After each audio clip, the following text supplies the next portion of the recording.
Panitia Persiapan Kemerdekaan Indonesia atau yang biasa kita sebut dengan PPKI adalah organisasi pada masa awal-awal kemerdekaan Republik Indonesia. Organisasi ini dibentuk setelah BPUPKI resmi dibubarkan oleh pemerintah Jepang.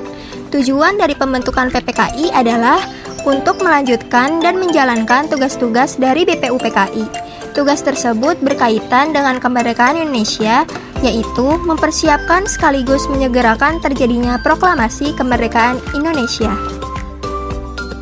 Selain untuk persiapan kemerdekaan, PPKI juga dibentuk untuk merumuskan dasar negara sampai lembaga negara. Hal-hal praktis yang menyangkut negara akan menjadi tugas PPKI. Dalam menjalankan tugasnya, PPKI mengadakan sidang sebanyak 3 kali. Dalam pembahasan kali ini, kami akan bahas hasil sidang PPKI yang ketiga.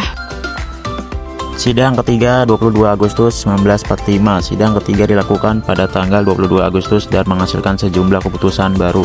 Pada sidang ketiga ini PPKI memfokuskan bahasan mengenai perancangan lembaga tinggi untuk perlengkapan negara. Hasil dari sidang ketiga PPKI adalah sebagai berikut. Pembentukan Komite Nasional Pusat. Hasil sidang pertama dalam sidang ketiga yang dilakukan oleh PPKI adalah pembentukan KNIP. Komite Nasional Pusat dibentuk dengan tujuan pemilu yang akan dilaksanakan mendatang. Fungsinya sebagai pusat dari Dewan Perwakilan Rakyat. Jumlah anggota Komite Nasional Pusat yang dilantik adalah 137 anggota, yang terdiri dari golongan muda dan masyarakat Indonesia. Yang kedua, dibentuknya Partai Nasional Indonesia.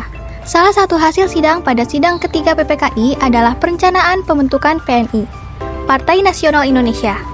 PNI dirancang untuk membantu menjadikan negara Indonesia yang adil, makmur, dan berdaulat yang berdasarkan pada kedaulatan rakyat. PNI akan diketuai oleh I.R. Soekarno. Namun, Partai Nasional Indonesia atau PNI yang dirancang sebagai Partai Tunggal Negara Indonesia, pembentukannya akan dibatalkan pada akhir Agustus 1945. Pada akhirnya, rancangan ini tidak jadi terlaksana. Kemudian yang terakhir, dibentuknya Badan Keamanan Rakyat. Untuk menjaga keamanan Indonesia, PPKI membentuk Badan Keamanan Rakyat atau BKR pada 22 Agustus 1945. Setelah BKR dibentuk, organisasi lain seperti HEIHO, Laskar Rakyat, dan PETA dibubarkan.